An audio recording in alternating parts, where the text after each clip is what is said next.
আমার সাইডে যে কাজটি দেখছেন সেটা দেখে আপনাকে মনে হতে পারে যে এটা খুব সুন্দর কাজ চলছে, এতে আমার ঢালাইয়ের খুব স্ট্রং থাকবে। কিন্তু আপনারা এখানে একটি ভুল কাজ করে থাকেন যে এইসব কাজগুলো করা যাবে না।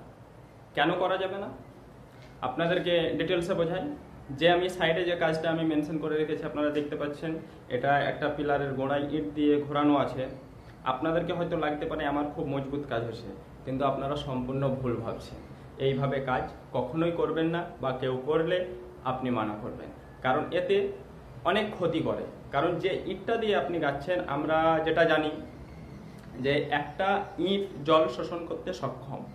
জল শোষণ বলতে গেলে তাকে যদি আপনি জলে ডুবিয়ে রাখেন, সে জল ধরে থাকে, সে যতক্ষণ ডুবে থাকবে জল ধরে থাকবে, বা যদি নিচের অংশেও জল পায় ওপর পর্যন্ত ভিজতে সে সক্ষম। তো এইগুলো লক্ষ্য রাখতে হবে।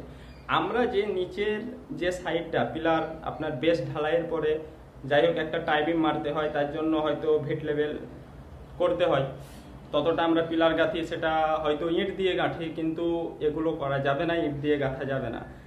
ইট যখন জল শোষণ করবে, আপনি যে ঢালাইটা করবেন, হয়তো আপনাকে মনে হতে পারে যে আমি এটা সঠিক করছি, কিন্তু না, এইভাবে কাজ করবেন না। কারণ এতে আপনার ইটটা রসে থাকবে, ঢালাইটাকে ভিজাবে, আর ঢালাই যখন রস ধরে নেবে, তো আপনার ঢালাই কিন্তু লাস্টিং করবে না। আপনি বলতে পারেন যে ঢালাইয়ের যে কোনো সিমেন্ট বালুর কাজ তো জলেই স্ট্রং হয়। হ্যাঁ, স্ট্রং হয় ঠিকই, কিন্তু 1 থেকে 15 দিন আপনি জল দিন, সেটা কাজে লাগবে। কিন্তু পরে যখন সব সময় জলের ভিতরে থাকবে, সে কিন্তু ঠিকভাবে কাজ করবে না।